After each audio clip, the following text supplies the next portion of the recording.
Selamat malam pemirsa, mungkin Anda sudah mendengar mengenai wacana ataupun rencana bahwa anggota DPR RI yang baru saja dilantik, yang terpilih periode 2024-2029 nantinya tidak akan mendapatkan fasilitas rumah dinas ataupun fasilitas rumah jabatan anggota. Tapi nanti masing-masing dari anggota DPR ini akan mendapatkan uang pengganti fasilitas rumah dinas berupa uang tunjangan yang perkiraan besarannya berkisar dari 50 juta rupiah per bulan per orang. Bayangkan nanti ada 580 anggota DPR yang akan menerima uang sebesar ini. Dan tentu saja wacana ini atau rencana ini menuai kritik dari publik.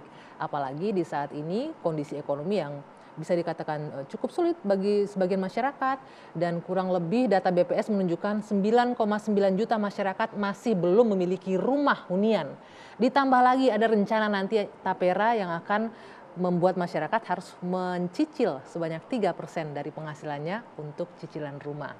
Nah, layakkah uang tunjangan rumah untuk DPR sebesar 50 juta rupiah di tengah kondisi ekonomi yang sulit? Kita akan bahas di dua sisi malam hari ini dengan sejumlah narasumber yang sudah hadir bersama saya. Ada Mas Agus Pambagio, selamat malam Mas Agus. Malam. Sehat kabarnya? Apa? Sehat? Alhamdulillah sehat. Ya. Dan ada Prof. Musni Umar, sosiolog, selamat malam. Selamat malam. Ya. Dan saya juga harus menyampaikan Bapak-Bapak, sejatinya awalnya kita ini akan berdiskusi berempat. Ada dua anggota dewan yang sudah kami undang, yang ternyata 10 menit menjelang on air dua-duanya balik kanan, membatalkan untuk membahas masalah ini. Kami juga sudah mengundang Sekjen DPR Pak Indra Iskandar yang juga membatalkan beberapa jam sebelum Zoom juga nggak mau. Tidak berkenan hadir. Jadi ini sebenarnya agak menggelitik kita ya, karena ini kan kita akan membahas fasilitas untuk anggota dewan dan juga ada teman-teman mahasiswa di sini yang juga akan kita ajak berdiskusi nanti, teman-teman dari Universitas Bakri dan juga dari UNJ ya. Baik, dan juga bergabung secara virtual sudah bersama saya Kang Ujang Komarudin, pengamat politik. Selamat malam Kang Ujang. Selamat malam Bang Dia, Prof. Umar, Bang Agus, teman-teman mahasiswa. Ya, terima kasih. Waalaikumsalam warahmatullahi wabarakatuh. Terima kasih sudah bergabung. Baik, sebelum kita mulai diskusi malam hari ini, saya ingin menampilkan kembali bagaimana suasana rumah jabatan anggota dewan yang katanya sudah tidak layak huni, yang sudah rusak dan lain-lain. Kami berkesempatan, tim TV One ketika tanggal 7 Oktober lalu diajak oleh Sekjen DPR untuk melihat langsung bagaimana suasana rumah jabatan milik anggota dewan yang terhormat. Kita saksikan terlebih dahulu liputannya berikut ini. Kali ini kami berada di rumah dinas DPR RI yang terletak di Kalibata, Jakarta Selatan, di mana ini adalah salah satu dari rumah dinas yang lainnya. Nah, bisa Anda lihat di sini memang rumah yang kami datangi ini sebetulnya tergolong masih layak pakai, namun memang terdapat beberapa part atau area rumah yang memang sudah terlihat usang. Nah, dapat kami sampaikan kepada Anda jika di sini memang terdapat 4 blok di kompleks anggota DPR RI yang terletak di Kalibata, Jakarta Selatan. Terdapat 4 blok di mana rata-rata dari rumah yang ada di sini luasnya sekitar 250 meter persegi. Nah, ini merupakan bagian dari salah satu rumah yang ada di sini yang kami diizinkan untuk meninjau area rumah bersama Pak Sekjen DPR RI Indra Iskandar. Dan ya seperti Anda lihat di sini bisa Anda saksikan di mana atap-atap ini sudah terlihat mulai usang. Secara kasat mata, pemirsa, sebetulnya kamar mandi di sini masih sangat terlihat layak untuk digunakan. Airnya pun masih menyala, airnya masih menyala dengan lancar. Namun jika Anda datang langsung ke sini, Anda bisa lihat di atap-atap kamar mandi ini memang terlihat sedikit lapuk dan juga rembesan-rembesan dari air hujan yang kami tidak dapat pastikan apakah ketika hujan ini akan bocor atau tidak. Yang jelas di sini aroma dari lapuknya papan-papan tercium sangat amat jelas. Ya.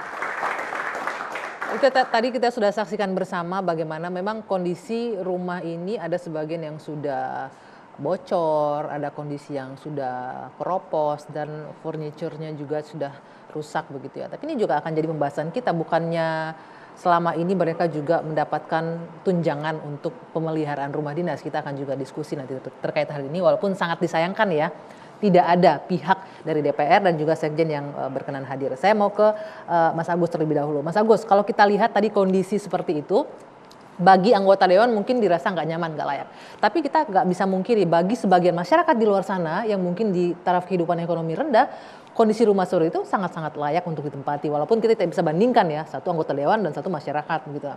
Tapi kalau Anda melihat fasilitas rumah ini masih layak atau tidak ditempati?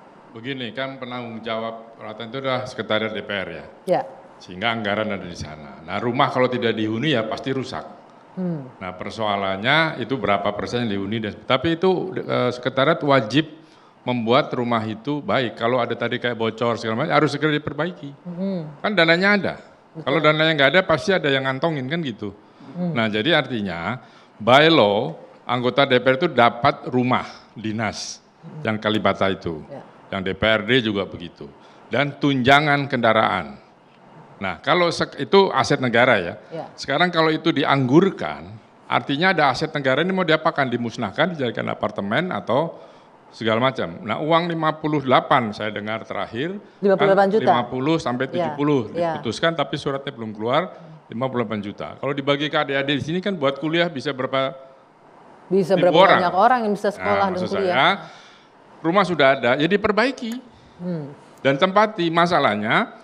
Anggota DPR yang ada biasanya punya rumah jauh lebih besar dari itu. Saya nggak tahu dari mana uangnya, tapi uangnya besar. Jadi dia tidak akan tinggal di sana. Dan itu alasannya kenapa? Hanya karena kecil, karena nggak nyaman? Bisa kecil, bisa macam-macam lah. Dan biasanya menempati situ orang dari daerah. Dan tidak selamanya, mungkin setahun 2 tahun udah punya uang, dia beli rumah. Ya kan? Nah, jadi itu aset negara yang terbengkalai, itu diapakan. Tapi ke sekretariat, apapun alasannya dia harus memaintain rumah itu. Karena rumah kalau tidak ditinggali pasti rusak. Oke, kalau kita lihat ya ini pernyataan dari Sekjen Indra Iskandar juga bahwa selama ini sebenarnya juga untuk fasilitas perawatan pemeliharaan rumah dinas selalu diberikan setiap bulannya ada anggaran. Diberikan atau diperbaiki. Betul. Itu dua hal yang berbeda. Kalau saya rasa diperbaiki. Tidak mungkin uang perawatan dikasihkan gitu. Biasanya diperbaiki lapor, bocor kamar saya diperbaiki. Ini kompor rusak diperbaiki. Itu tugasnya sekretariat DPR karena anggaran ada di sana. Jadi tidak berupa uang langsung menurut saya tidak, tapi saya tidak belum ngecek, tapi menurut saya di seluruh instansi ada yang bertanggung jawab soal rumah dinas. Ya itulah dia yang akan membereskan. Nah artinya kalau sekarang itu masih ada barangnya dikasih uang 58 juta, kok enak betul. Ya kan harus bertanggung jawab aset ini harus dijual atau diapakan. Ini kan akan dikembalikan ke Kementerian Keuangan nih kalau dikelola ke aset milik Setnek nantinya ya, Sekretariat Negara.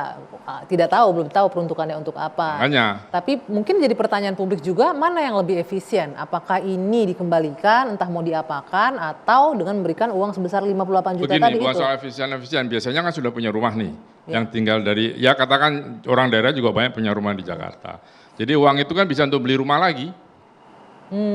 Ya kan, untuk tunjangan. Tapi yang jelas sekarang, dua-duanya sih oke, asal ada aturan jelas. Aturannya belum keluar. Tapi kalau misalnya tidak diberikan rumah, diberikan tunjangan, rumah ini diapakan? Apakah jadi kompleks instansi lain yang masih negara, atau dirubuhkan, dibangun mall, atau apa? Ini aset negara, harus bertanggung jawab. Ya, supaya ada imbangan balance di keuangan negaranya, dikasih segini, ini ada ini dijual, kan tentu paling tidak bisa menutup atau ya aset negara itu harus dimanfaatkan kan. Dan untuk memusnahkannya kan tidak mudah. Kalau enggak kan double-double. Itu juga butuh biaya. Iya, sekretariat DPR pasti harus merawat rumah itu. Gitu. Oke, saya ke Prof Musni. Prof, wacana ini memang baru wacana, baru rencana. Karena nanti untuk hitung-hitungannya ini kan BURT yang akan menentukan Badan Urusan Rumah Tangganya DPR. Dan itu juga belum terbentuk nih BURT-nya. Baru dilantik mungkin baru akan terbentuk ya sekitar 2 minggu ke depan. Tapi publik sudah mendengarkan rencana ini dari Sekjen DPR sendiri yang menyampaikan. Dan ini reaksinya luar biasa. Kalau Anda melihat rencana ini bagaimana Prof Musni? Di tengah tuntutan untuk rakyat, tapi DPR juga dituntut loh untuk bekerja. Jadi wajar rasanya punya fasilitas rumah yang bagus. Terima kasih. Saya tadi siang berkunjung ke sana. Saya melihat dari luar itu sebenarnya sangat layak tempat itu. Dan tempat itu sudah asri gitu ya, banyak pohon-pohon dan sebagainya. Sudah lama gitu ya. Dan menurut saya itu tetap bagus di sana. Dan contoh bahwa itu masih layak, saya berbincang dengan ini bagian pengamanan di sana. Dia mengatakan Sekjen PKS itu Habib Abu Bakar masih tinggal di situ. Di mana?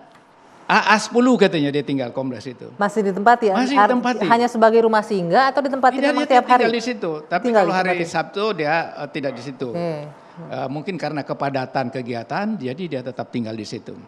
Itu satu barangkali yang contoh. Kedua, itu kan sangat dekat dengan tol.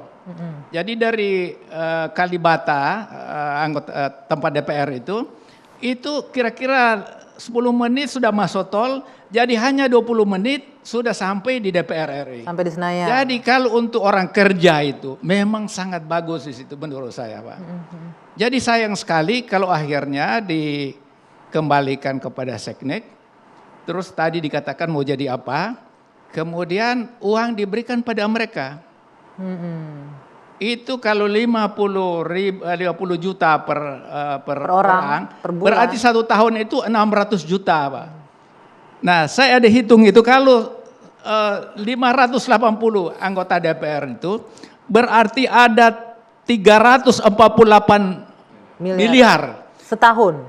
Setahun. Jadi 5 tahun 1 periode bisa ya, itu saya tidak. 1 triliun, 1,7 triliun kurang lebih. Saya pikir, kan dalam perdebatan Pilpres itu, dan kita tahu pendidikan masyarakat kita itu mayoritas 55,8% itu tamat SD.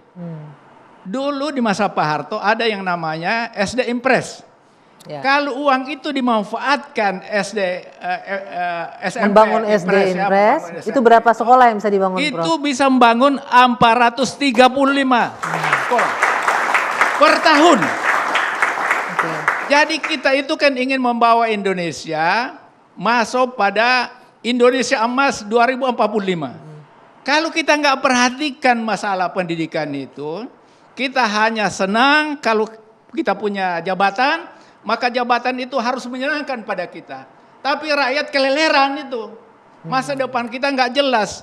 Maka disitulah saya mengatakan ini harus ditolak. Oke, harus ditolak ya. Aduh sayang sekali ini perwakilan dari DPR dan juga Sekjen DPR menolak hadir pada hari ini. Membatalkan last minute ini gitu ya. Suara menurut saya suara rakyat. Harus didengarkan kebaikan gitu ya. negeri ini. Oke, tapi Prof Musni, Mas Agus dan juga Kang Ujang, bagaimana kemudian nanti menanggapi bahwa sebagian mungkin menyebutkan, ya kami kan mewakili rakyat. Kami punya tanggung jawab yang besar juga. Rasanya wajar kalau mendapatkan fasilitas seperti itu. Saya minta tanggapan dari masing-masing narasumber saya. Usai jeda saat lagi di Dua Sisi.